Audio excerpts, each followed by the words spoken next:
What is up guys, Andy Forrest Team Runner here. Welcome back to another video. Today I'm giving you guys my first impressions of the Nike Vaporfly 3.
So delighted to finally bring this review to you. Had this shoe sat in my house for over 4 weeks now, but finally today was the day where I got out there and tested out this shoe. So as always with first impressions videos, I'm going to be delivering some technical information before we dive into my thoughts, how I found it, and is it that upgrade that I personally was looking for from version 2. Let's dive in and talk all about it. If you're excited for today's video guys, make sure you give it a like, share it with your friends and subscribe to the channel for weekly running content. We'll start with the tech.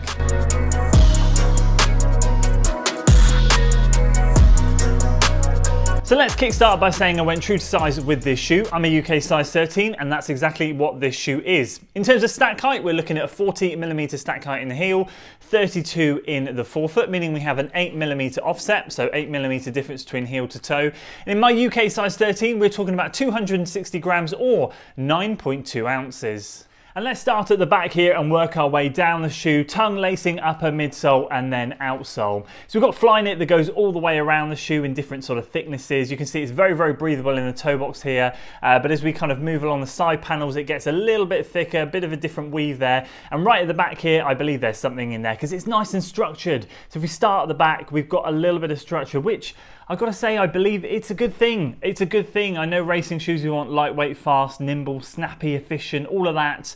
But just have a good locked in feeling on race day is good. And they've saved weight in this shoe. It's gone down from version 2. So to have this little bit of something here is a really big bonus. Well, for me it is anyway. That coupled with the bumper padding that runs all the way around under the ankle bone area there, sits under there nicely and your foot locks in the heel section nicely. We'll talk about the rest of the lockdown in my first impressions. In terms of the tongue, the top half of it is nice and padded, so when you cinch down at the top, you've got some nice cushioning there, but absolutely nothing down here. It just turns into the standard vapor weave you can see about halfway down. The lacing, we'll talk about that shortly. Again, it's offset like it has been in previous versions, which I like. Just takes the pressure off the top of the foot, but I did have to stop and relace on both shoes this morning once after my warm-up before going into the workout. So I think there's going to be a little bit of tinkering there as we go through. This is obviously only my first run, but that's just what I found straight away. And as I said, the fly knit goes all the way around, very breathable, very comfortable, nice, I think is the best way for me to say. It doesn't blow me away, but it's nice. In terms of the midsole, we're talking about a full length front to back Zoom X midsole, which is great. And I'm pleased to report from my first run, obviously only a first run, but it does feel softer than version 2. So I personally found version 1 to be really soft and bouncy. I feel like version 2, they nerfed it a little bit. They kind of went a bit plasticky. It just a little bit dead. Nothing crazy. It was still efficient, still good. But I just feel like it wasn't the same. This feels good. This feels a little bit more like what I found in version 1, which is a massive, massive positive. We've got a bit of a cutout here. Got a bit of a cutout here. The geometry of the midsole is different. We've got a bit more excess here. And it's all to aid stability, apparently. The toe box area, this platform here is wide. This is wider, but this mid-foot section here is still nice and thin. And what that does for me, what I found is shoes have the edge taken away from them when they go for that stability element, when they try and widen the base. But just having this thinner cutout here still makes it feel kind of like quite fast and sleek and efficient, which is good. I like it. And then we move on to the outsole, very different outsole pattern, thinner rubber, Aim to give good traction. I can see, and I have seen reports already of this wearing down quite quickly. I can absolutely imagine that. So watch this space on that one. But the front section here is very thin rubber outsole. Nothing on the back there. We still have a little bit extra here and here, like we've seen in previous versions of Vaporfly. That blends into the midsole, but mainly this is the section here that we've got that rubber on. And that's it for the tech.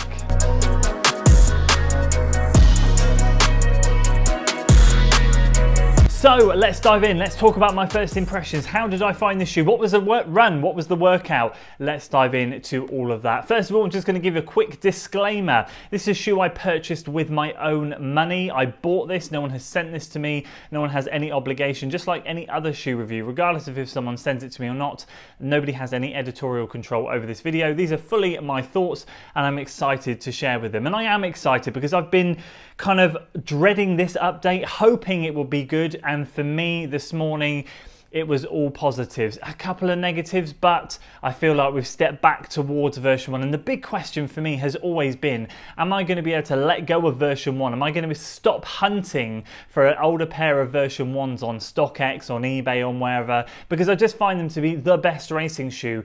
And will this finally be something that I feel like I can just kind of go, yeah, all right, I'm on to version 3 now, let's leave version 1 behind? And I think deep down, the answer is going to be yes. But it's not without its flaws. So what was the workout this morning? Well, when I come back post-marathon or post anything, the first workout I always love to do is 10 by 1 minutes on, 1 minute off. 1 minute's hard, 1 minute's light jog recovery. Just something easy to spin the legs, 10 minutes worth of effort, can put a good bit of effort in, but it doesn't take too much out of the body. 20 minutes in total. And that's exactly what I took this thing out on. So I did a nice 15-minute warm-up, drills and strides, and I knew in the strides I could feel the shoe was soft and springy and good. And I thought, okay, me and you, we're going to get on. But at that stage, I did have to stop and relace the shoe. So one of my bugbears, I think, straight off the bat is the lacing. I couldn't quite get that lockdown. Now, again, I've spoken to a few people. This seems a very common thing. They say just be patient, give 2 or 3, 4 runs. You'll get used to it.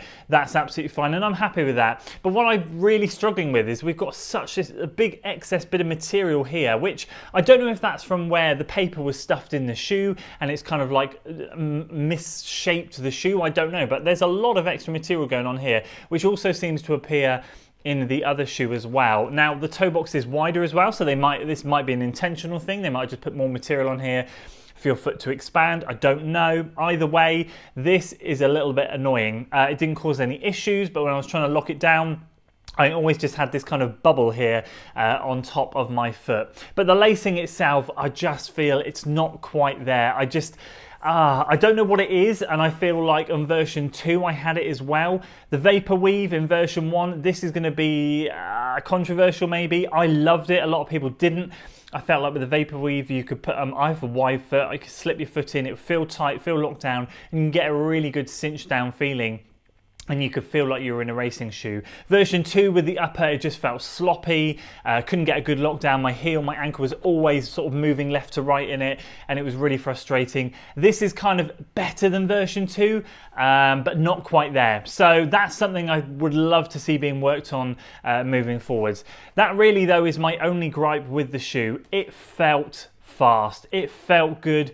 And the paces this morning were good. All bar one of my 1 minute reps was sub 5 minute mile pace. A couple of them were in the 440s. A lot of them were low 450s or 450 on the nose.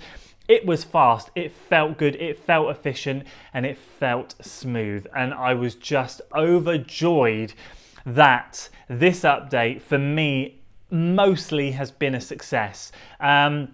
Now, I'm going to be very careful with this shoe because I'm not going to put too many more miles in it. I'm going to do a long run in it at some point, maybe this weekend, maybe not. I haven't decided yet.